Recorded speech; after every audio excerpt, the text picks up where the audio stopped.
Você sente que precisa se defender antes mesmo de entender o que está acontecendo. Esse impulso que te faz atacar primeiro não é simples raiva. É um medo escondido, uma defesa exagerada que afasta quem você ama e te deixa exausto.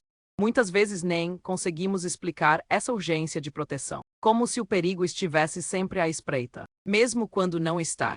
Esse comportamento acaba desgastando seu dia a dia e sua paz interior. Mas existe um floral de Bach que ajuda a transformar essa reação impulsiva em calma, trazendo espaço para pensar antes de agir e permitindo que você reconquiste a harmonia nas suas relações.